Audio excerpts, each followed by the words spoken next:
प्रणाम जी सुंदर साथ जी। कल अमित जी ने एक प्रश्न रखा था कि आप स्वामी श्री प्राणनाथ जी इंद्रावती जी की आश्रम में बैठे हुए और हवसा में उनको साक्षात इंद्रावती जी को राज्य महाराज राज्य युगल स्वरूप का दीदार हुआ, दर्शन हुआ। और दर्शन होने के बाद उनके दिल में ही उन्होंने बैठक लगाई।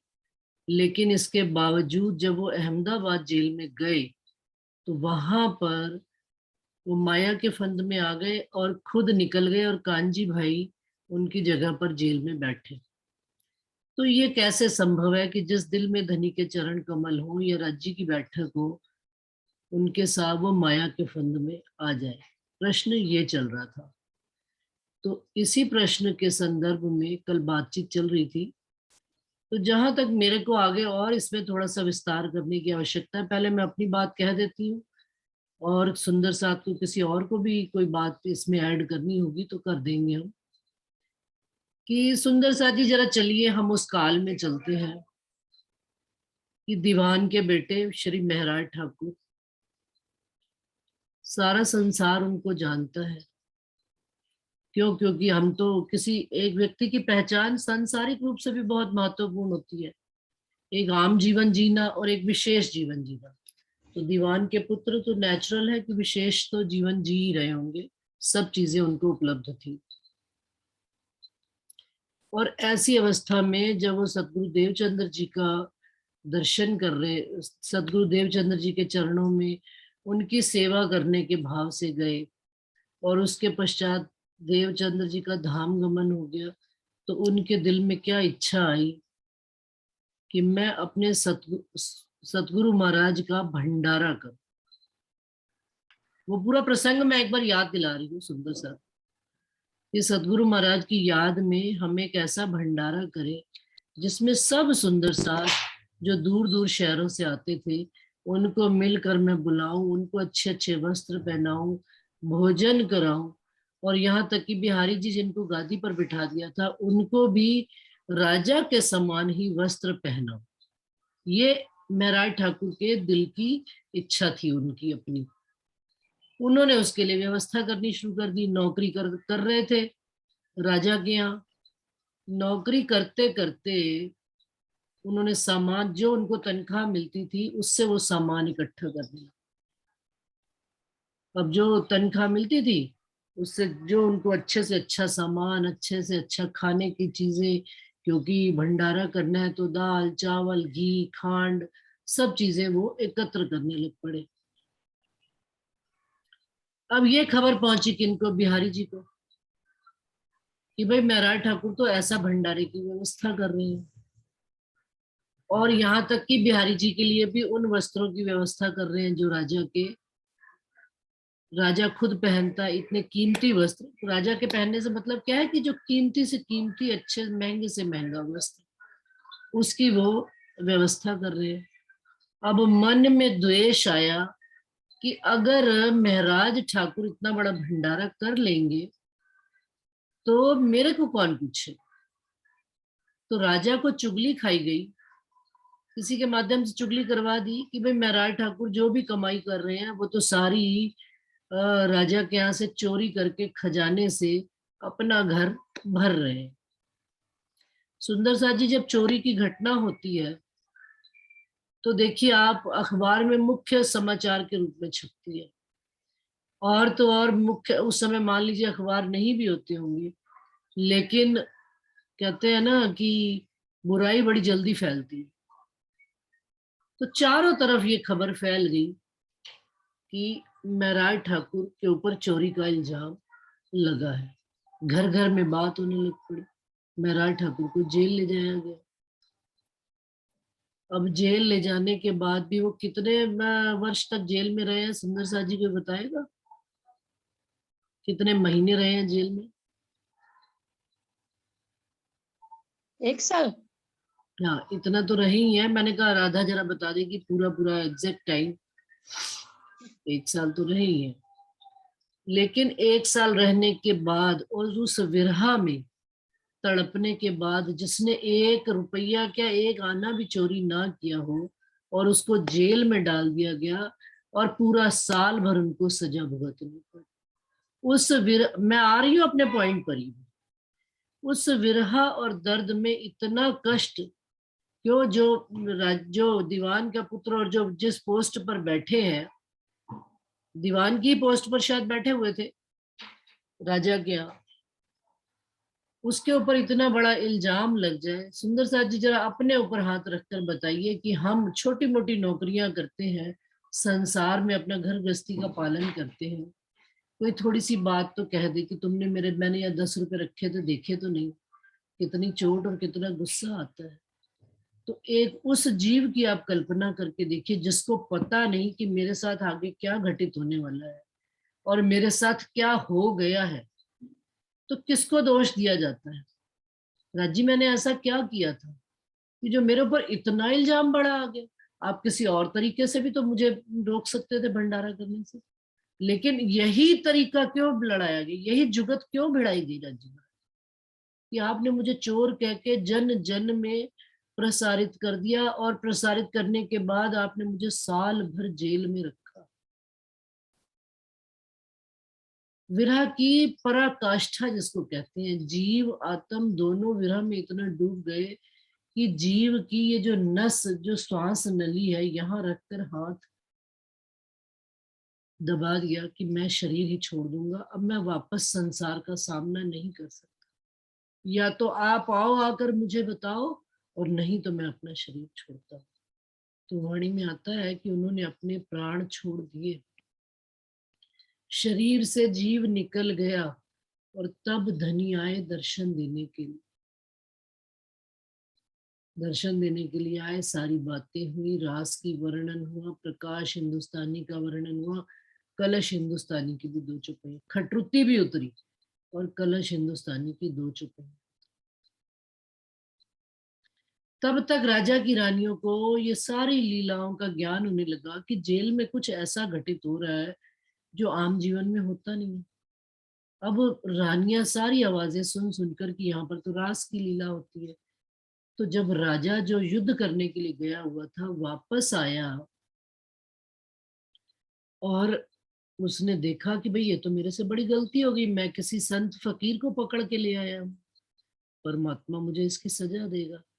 उन्होंने डर के, मतलब इस बात की जब पूरी पुष्टि करवाई राजा ने और इंक्वायरी कराई, तो पता लगा कि खजाने में तो कुछ निकला ही नहीं था, ये तो महराज ठाकुर अपनी तनख्वाह से सारा कर रहे थे। अब राजा 11 महीने थे जहां तक मेरे को ध्यान पड़ता है, 11 महीने बाद राजा आए, सारा प्रोग्राम करते कराते महराज ठाकुर को जेल से उन्होंने बाइज्जत बरी कर दिया। और क्या दिया था साथ में सुंदर सा बाइज्जत बरी करने के साथ?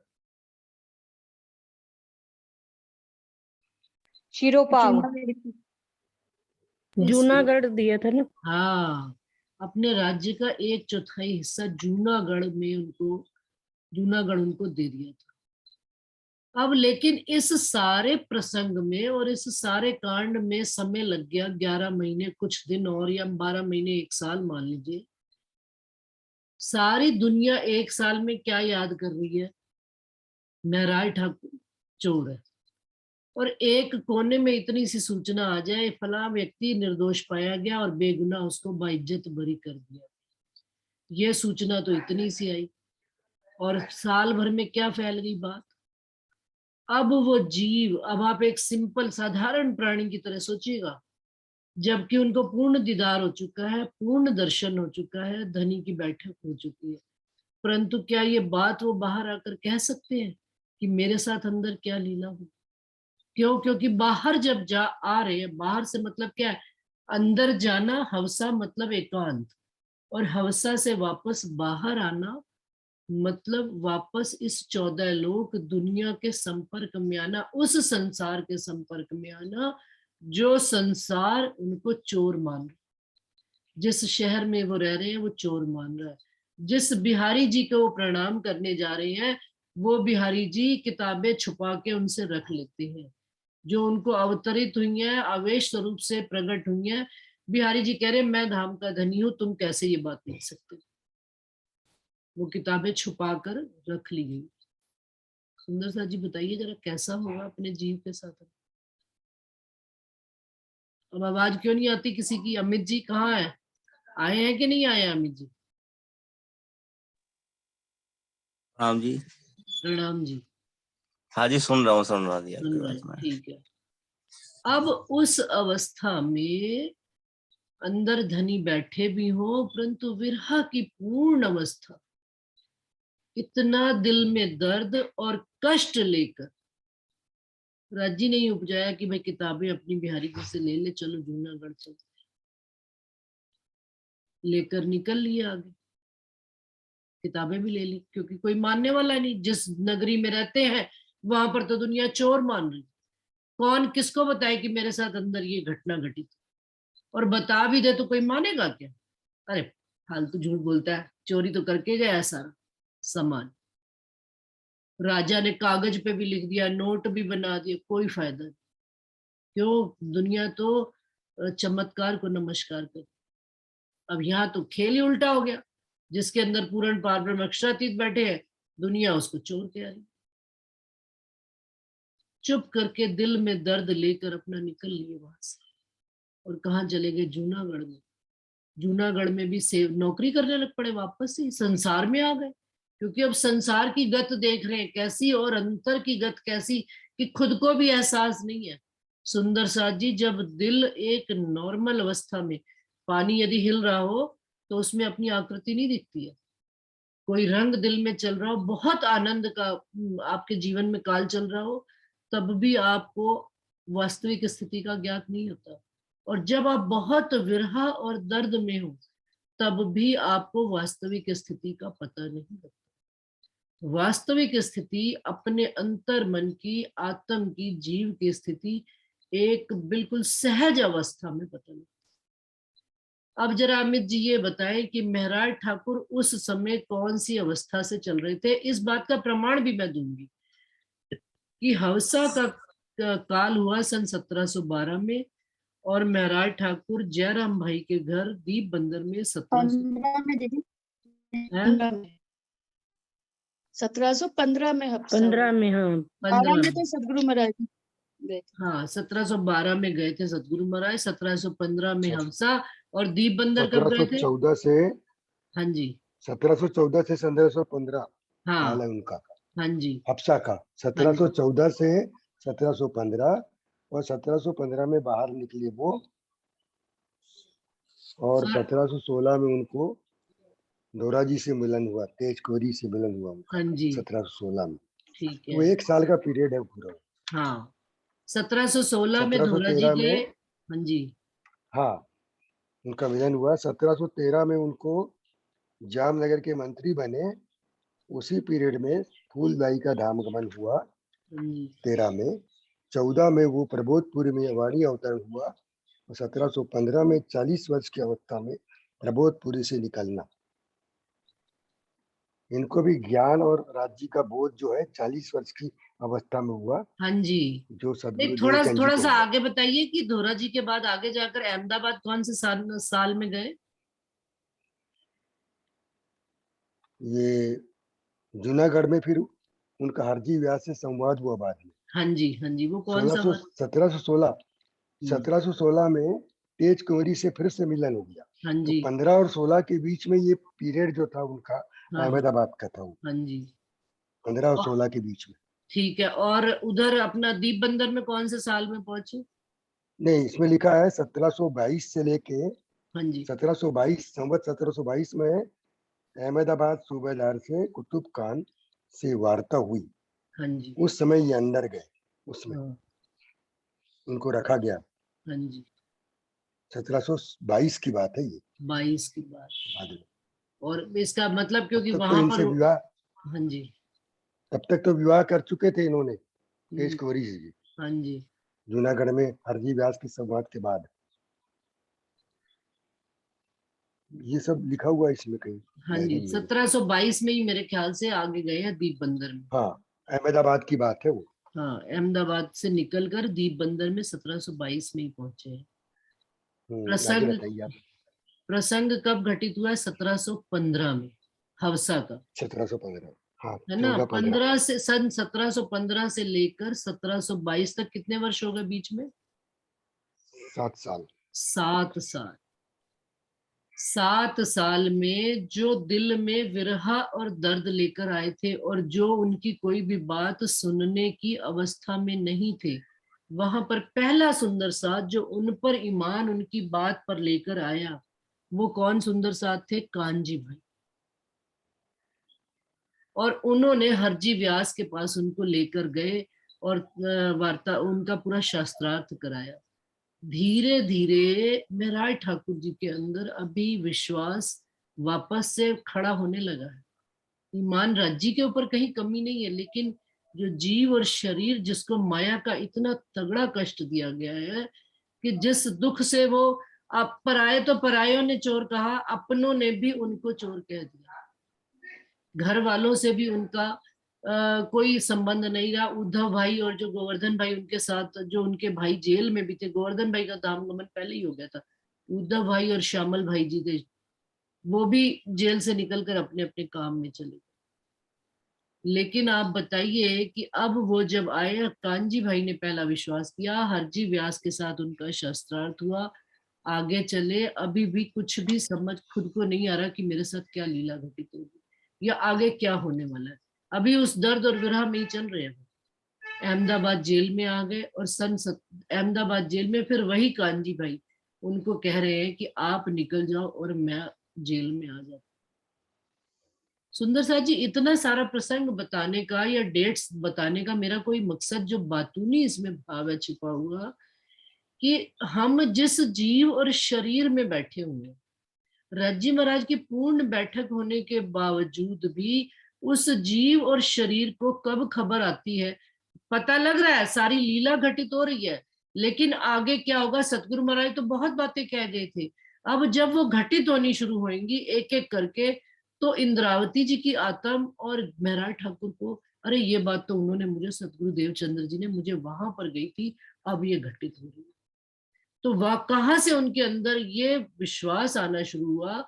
शरीर के अंदर, शरीर में जब 1722 में उनको कौन मिले? जयराम भाई।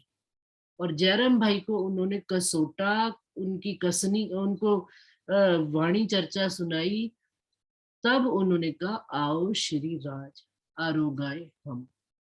वहां पर उन्होंने ये बात कही। और इतनी बात होने पर भी महराज ठाकुर अभी चल रहे हैं, किसी को भी अपने स्वरूप की पहचान नहीं करा रहे हैं। सुंदर साथ जी, देवचंद्र जी का प्रसंग लीजिए, तो घर से बाहर निकलते ही उन्होंने, जैसे ही उनको साक्षात राजी महाराज ने दर्शन दिए थे, तारतम दिया था, तो निकलते ही किसको सुनाया था उन्होंने तारतम का प्रसंग सारा? कौन से सुंदर साथ को सुनाया था? गांधी भाई को। गांगजी भाई। गांगजी भाई को। और यहाँ देखिए, और क्या बताया था? मुझे धनी ने साक्षात दीदार दे दिए। और गांगजी भाई ने भी ईमान ले आए थे देवचंद जी के ऊपर। और इधर देखिए आप, सन 1722 आ गए हैं, अभी तक किसी को अपने मुख से वो नहीं कह रहे कि मेरे अंदर धनी बैठे। क्यों? क्योंकि जीव और शरीर के जो पहला जो उनके साथ कांड हो चुका है, उस कांड से मुख से बात कहते हुए भी एक बात को विचार कर रहे हैं। कहाँ जाकर कही है सुंदर साथ जी बात? कि जरा कोई बताएगा सुंदर साथ, कहाँ पर उन्होंने अपनी पहचान अपने मुख से दी है? सूरत में। सूरत में। कर पकड़ बैठाए के आवेश दियो मुहे अंग, जब सब सुंदर साथ ने उनको सारी साक्षियां, वेद, पुराण, कुरान और उसके अलावा अपने अंगों ने उनको साक्षी दे दी, और अपने अंगी संगी सुंदर साथ ये मोहर लगाकर कहने लग पड़े कि हमें आपके अंदर प्राणनाथ जी का स्वरूप दिखता है, हमें अब वहां गादी पर आप भेजना बंद करो। जामनगर की बिहारी जी के अंदर राज्जी नहीं है, राज्जी महाराज की, सतगुरु देवचंद्र जी की साक्षात बैठक हम आपके अंदर देखते हैं।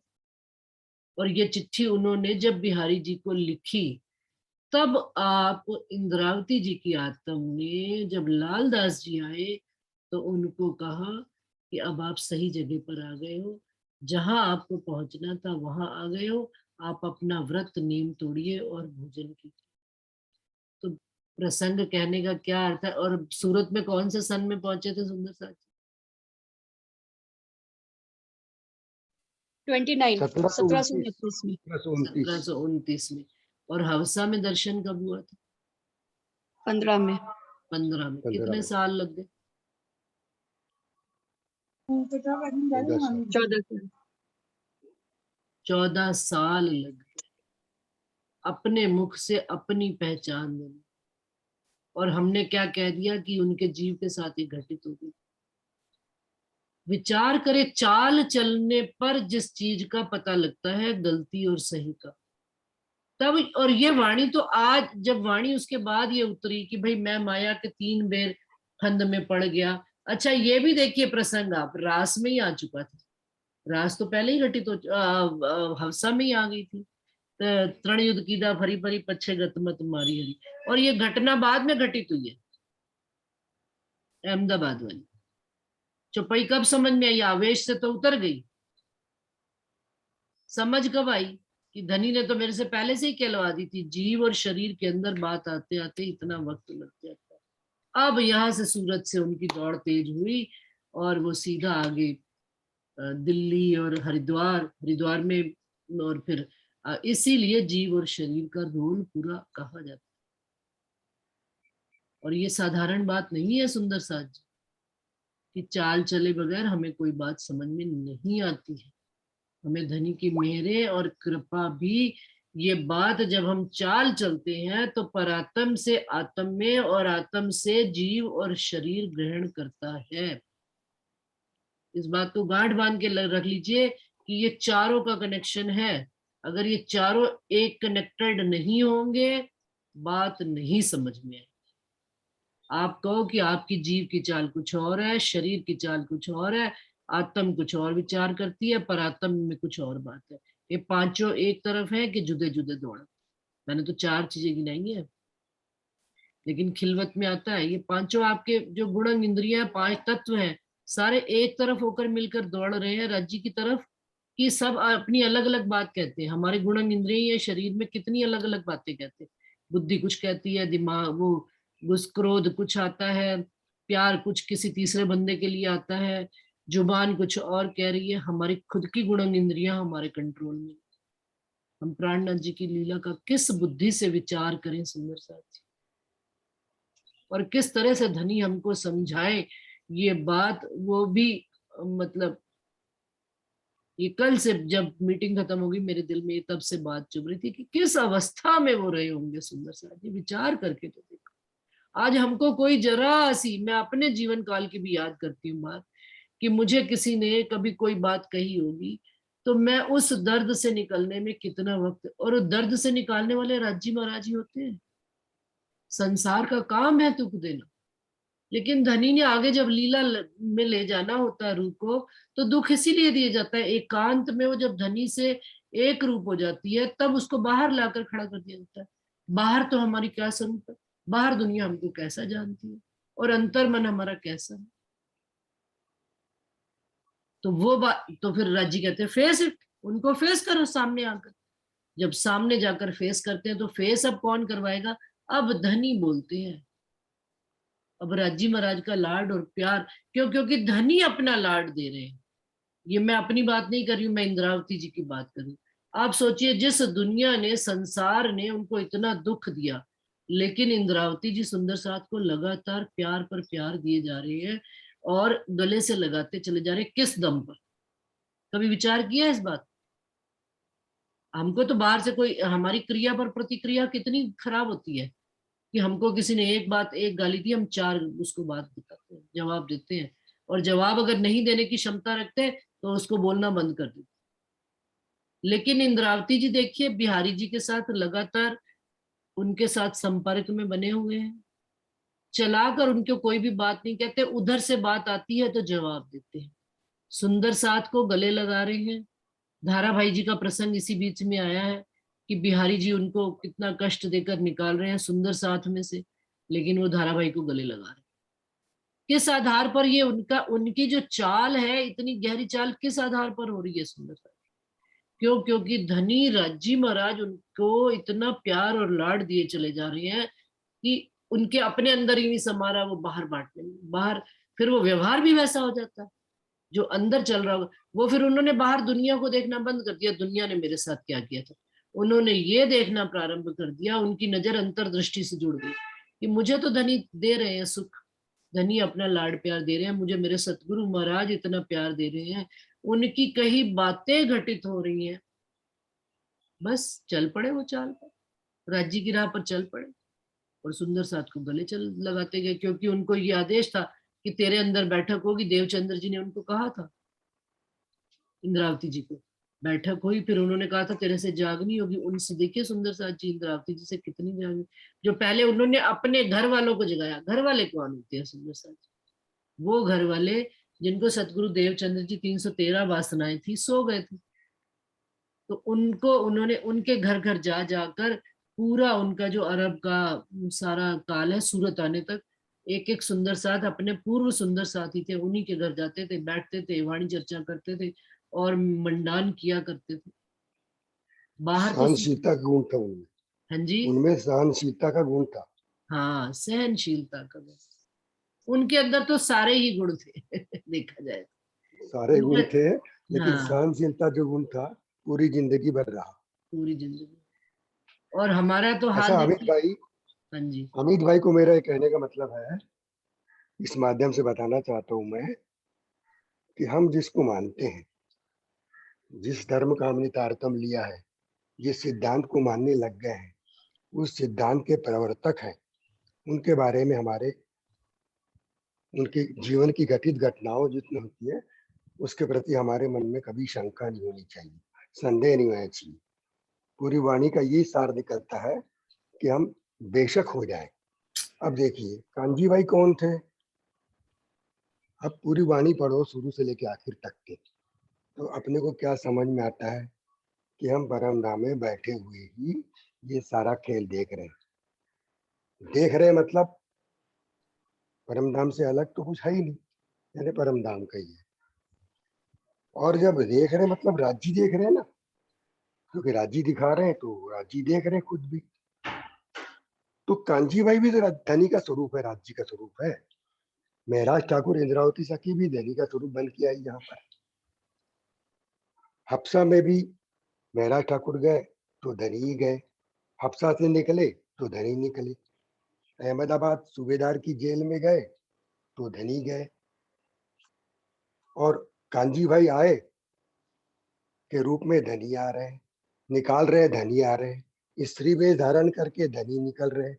जब सारा खेल ही पूरा धनी का है, धनी के ध्यान में हो रहा है पूरा, और सब जगह धनी ही है, तो धनी ही आज हम जब अपने आप में धनी मान लेंगे अपने आप को, या अपने भीतर उनका तेज मान लेंगे, जो भी मान लेंगे, तो उन गुणों को हमको अडॉप्ट अपने जीवन में करना चाहिए, और अपने को बेशक हो जाना चाहिए कि कहीं भी किसी प्रकार की ऐसा क्यों हुआ।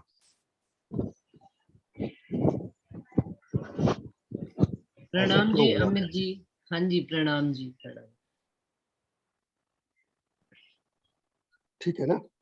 हाँ जी बिल्कुल, बहुत सही बात तो बताई है। धनी लेकिन धनी लेकिन की लीला मैं है ये पूरी। प्रार्थना आपको एक और करना चाहूंगी कि जिस अवस्था में आप चल रहे हो अभी, ये जो हमारे साथ युवा वर्ग भी चल रहा है, वो अभी मंथन करने की हाँ स्टेज पे चल रहा है, वो इतना गहराई से बात को कि हम राज्य का ही स्वरूप बन जाए। नहीं, मगर वाणी अगर पढ़ते अपन बार बार, हाँ जी, वाणी पढ़ते, रोज पढ़ते, पारायण कर रहे हैं, बातें कर रहे हैं, सब करके, तो धीरे धीरे वाणी का सार तो निकलना ही चाहिए ना अपने को। हाँ बिल्कुल वो निकलना सार मैं चाहिए। बताऊंगा, हाँ वही मैं बता रहा हूँ सबको। मेरा बिल्कुल उद्देश्य सही। बताने का यही है हाँ जी, कि सार यही है हाँ हाँ कि धनी ही सब कुछ है, बिल्कुल और बिल्कुल। धनी सब कुछ है तो फिर हमारे मन में बेशक हो जाना चाहिए हमको, आइए किसी नरेश प्रकार जी, की कोई नरेश शंका जी नहीं आनी चाहिए। प्रणाम जी, नरेश जी प्रणाम आइए। जी, राधा हाँ सखी प्रणाम जी, प्रणाम सभी सुंदर साथ प्रणाम को जी। भी प्रणाम जी। तो ये जो दादा सखी की जो अवस्था है वो बहुत ही ऊपर चली हुई है। और हाँ अभी तो अगर सभी सुंदर साथ भी वाणी मंथन करके इसी अवस्था में जो आए तो अपना ये खेल ही खत्म हो जाएगा, बस ऐसा ये मेरा मानना बात है। है, हर एक के और अंदर। जो जो मान रहे हैं लेकिन ऐसा नहीं है कि अभी हमारी ये अवस्था नहीं है, नहीं आएगी, हमारी उम्र हो गई है, अभी उम्र नहीं हुई है, ये चीज भी नहीं है। वाणी मंथन करके हम सभी सुंदर साथ को इसी पे ईमान लाके और हम परम धाम की जो राज्य महाराज ने जो बातें बताई है, तो उसको उसी पे बेशक होके हम परम धाम में बैठे हुए ही गिनेंगे, तो ये धीरे धीरे जो ये अवस्था है वो अवस्था आ सकती है, ऐसा मेरा भाव है दीदी। बिल्कुल प्रणाम सही जी। बात है। प्रणाम जी। अमित जी आप आइए, क्योंकि समय कम रह गया, फिर हमें बात नहीं हो पाती जल्दी से। आज ये टॉपिक क्लोज करेंगे। अमित जी। प्रणाम जी, प्रणाम जी। प्रणाम जी। हाँ जी, अब आप बताइए, आपको स्पष्ट है इस बात के नहीं स्पष्ट है?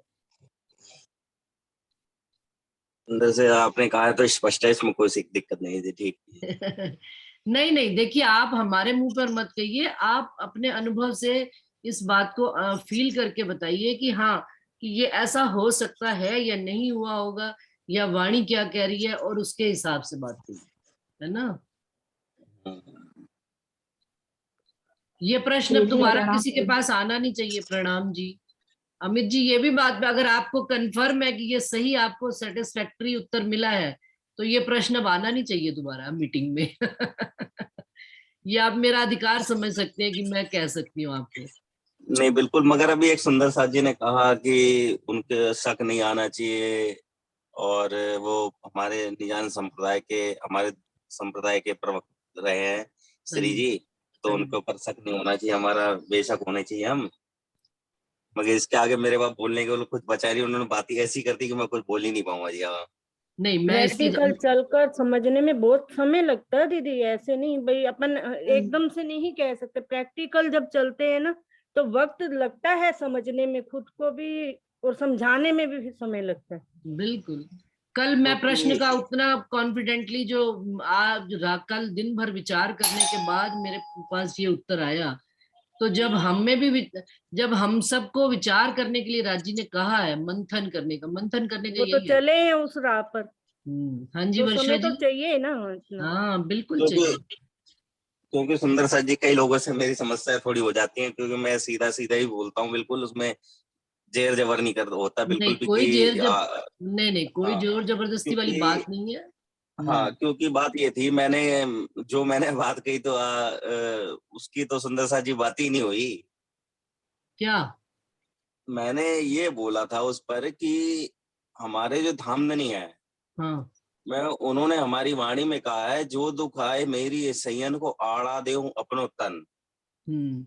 मैं सीधे सीधे धामधनी की बात कर रहा था, ना कि इंद्रावती जी की, ना उनके तन की, ना उनके जीव की। ये आपने सीधे आज सीधे बात, हमारे, नहीं गलत बात है ये, आज आपने बात मोल्ड की है, रिकॉर्डिंग है हमारे नहीं पास। नहीं, आपने टाइटल जो लिखा है ना, उसका शीर्षक उसमें लिखा है कि श्री जी के अंदर जब साक्षात राज्य की बैठक थी, तो उनको माया ने कैसे हल लिया। तो वही मेरा कल भी यही सवाल था। बेशक आपने, हो सकता है मेरे से गलत निकलेगा, माने गलत हो गए उसके, मगर मेरा कहने का मतलब यही था, कल जब बात चल रही थी, जो रंजना दीदी ने बताया था कि भाई ऐसे ऐसे चौपाई थी, जैसे कोई चौपाई एक दिन पीछे चली थी कि इंद्रावती मेरे अंगे संगे, इंद्रावती मेरो अंग, जो सौंपे इंद्रावती को, ताय प्रेम न गुरु भंग, शायद ऐसी कोई छुपाई थी, हाँ याद नहीं ठीक पक्का है, भी। ठीक मैं है। तो उसी इंद्रावती के के अंगे संगे हूँ। हाँ, हाँ बोलने दो तो अमित। हाँ। उसी कहिए। संदर्भ में था मेरा विषय कि जब उनके अंदर साक्षात राज्य की बैठक थी, तो उनको माया कैसे हर गई। क्योंकि अगर ये सवाल एक होता है, सवाल जवाब वाली बात नहीं करी मैंने, इसको आत्म की गर्ज के लिए पूछा कि हम भी बिल्कुल। राज्य की राह पे चल रहे हैं, हम तो उनके अंदर साक्षात युगल स्वरूप की बैठक है। हाँ। देवचंद जी ने लिए चौपाई आती है, पिया की अति प्रसन्न, तीन प्रसन्न वेर दिए जी दर्शन। दर्शन। हाँ। उनके अंदर भी युगल, उनके अंदर भी राज्य की बैठक थी। हम्म। जब इनके अंदर दो अपने जो इनके, इन्होंने कसनी भी बहुत करी, कह रहे लिखा है कि कई कसौटी करी दुल्हन सो भी वास्ते हम सैयन। इन्होंने कसी, हम इतना कर भी नहीं पा रहे, हम तो एक बारी दर्शन के लिए तरस रहे। इन्होंने युगल स्वरूप की बैठक भी करा ली, उसके बाद भी माया हार गई, तो हम तो इतना कर भी नहीं पा रहे। मैं अपनी विशेष अपनी बात कर रहा हूँ, तो हाँ हम हाँ कैसे समझे कि हम माया से पार पा लेंगे इस तरह से। जब हाँ। उनके अंदर युगल स्वरूप की बैठक थी, तो माया उनको हर के चली गई। तो ये तो राजी सीधे महाराज। सीधे, हाँ बिल्कुल हाँ, ठीक बात सीधे है। सीधे राज्य के ऊपर कह रहा हूँ मैं बात अपनी, कि जब राज्य क्या कर रहे थे, जब एक तरफ वो कह रहे माया गई पोताने घेरे, जा रे धनी थाए साए था झगमारे माया, तो सीधे सीधे राज्य के ऊपर बात है ये ना कि इंद्रावती जी के, ना उनके जीव के ऊपर, ना उनके तन के ऊपर। क्योंकि जब राजी महाराज कह रहे कि एक चौपाई में कहा है कि क्या कहेसी कायर माया को बल, जो गए माया में रल, जो रहसी सन्मुख श्री धनीराम सो कहेसी छल को बल। जो एक तो होता है सन्मुख और एक होता है सीधे सीधे हृदय में बैठाने वाली बात है, तो उसको भी अगर माया हर गई तो हमारा क्या होगा। मैं अपने लिए बात पूछी थी मैंने कल। हाँ, तो अब मैंने वहां बिल्कुल ही इस मेरी बात बात का ही बदल जवाब गई। भी इस बात का जवाब भी मैंने कल दिया था। अब आज और दे देती हूँ कि जो राजी महाराज के बैठने के बावजूद राजी महाराज बता रहे हैं हमको कि हर समय राजी एक्टिव नहीं रहते हैं। जब उस समय रूह का भी रोल रहता है। यदि आपने वाणी तरीके से पढ़ी है तो वाणी 5 स्वरूपों के द्वारा कही गई है। और जितनी बातें आप घटित कर रहे हैं ना अमित जी, कोई बात कहाँ पर किस संदर्भ में कही गई है, कोई बात जंजीरा मुसाफ की, अलग अलग मिला के देखिए बात। आप देखिए वाणी 5 स्वरूपों में कही गई है। महराज ठाकुर के रूप में, इंद्रावती जी की आत्म के रूप में, महामती जी 5 शक्तियों के रूप में, और आप साक्षात राजी महाराज के स्वरूप में, और इवन इनके श्यामा महारानी के स्वरूप में। उनके अंदर श्यामा जी की भी आत्म बोलती है। तो अब इन 5 को राजी महाराज ने इन 5 की लीला को जाहिर करने के लिए इस संसार में अलग अलग रोल उसी एक तन में हमको ये करके दिखाया और बताया है कि देखिए कहाँ राज्य एक्टिव होते हैं, कहाँ रूह एक्टिव होती है, कहाँ जीव एक्टिव होता है और कहाँ शरीर एक्टिव होता है। और हमारी बात जो है बिल्कुल सही बात है कि अगर उनको ही राज्य हर के ले गए, माया हर के ले गई उनको, जिनके अंदर राज्य बैठे हैं, तो हमारे साथ क्या होगा। हमारे साथ अब राज्य महाराज खुद, उनकी मेहर और कृपा चल रही है।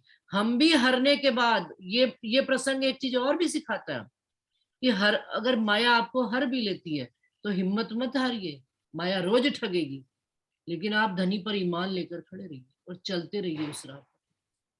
देखिए आपको अपनी पूर्व गलती का भी पता लगेगा और आगे राज्य की मेहर का भी पता लगेगा कि देखो राज्य महाराज आपने मेहर करके अब मुझे उस माया से निकाल कर कहाँ पहुंचा दिया। नहीं पता लगता, नहीं बताइए। बिल्कुल ठीक है जी, अब क्लियर है बात। नहीं, आप अभी भी सेटिस्फाई नहीं है, ये मुझे कंफर्म है। नहीं नहीं नहीं, बिल्कुल इसमें कोई शक नहीं रहा। बच्चा आपने कह दिया, क्लियर कर दिया। अब इसमें शक बचा तो फिर कभी दूर भी नहीं होगा। हाँ, क्योंकि वो तो फिर कह दिया, जो कदी पड़ी खोज में तो जाए लग, छूटे न कयामत। देखिए नहीं नहीं, हम तो मैंने कह दिया। नहीं, कोई बात नहीं। सुंदर सा जी, मैं भी एक बात इसमें अपनी कमी भी मानती हूँ कि हमारी बुद्धि जितनी है, जितना धनी ने मता दिया है, जिस हिसाब से हमें वाणी समझ में आती है, अपनी तरफ से पूरा प्रयास रहता है सुंदर साथ को सब बात समझाने का। लेकिन कमी रह जाती है तो हमें अपना दोष मानने में भी कोई बुराई नहीं कि धनी आप हमको और मेहर बख्शे और कृपा करें, ताकि हम आपकी बात को और गहराई से समझ सकें और सुंदर साथ की बात को भी गहराई से समझकर उसका विस्तार विवेचना कर सके और उसको और ज्यादा मंथन करके सारी बात क्लियर कर सके। बस इतनी ही अर्जी है, गुजारिश है सुंदर साथ जी। बाकी कोई अपने दिल पर ना लेवे, जिसको बात जचे वो ले लेवे, ना लवे हमें हमारी बात हम वापस कर देवे, हमें इस बात में कोई संशय नहीं है। ठीक है सुंदर साथ जी, प्रणाम जी। प्रणाम जी। प्रणाम जी। दीदी मैं एक बात बोल रहा हूँ कि अमित जी प्रणाम जी, जो प्रणाम। सोच रहे हैं ना, अमित जी जो सोच रहे हैं वो सिर्फ परम धाम में ही हो सकता है। कि परम धाम में इधर ये काल माया के ब्रह्मांड में राज्य की बैठक है, तो वो नहीं हो सकता, ऐसा नहीं होना चाहिए। ऐसा तो सिर्फ परम धाम में ही हो सकता है, बिल्कुल, ये मुझे कर्म ऐसा भूमि लगता है।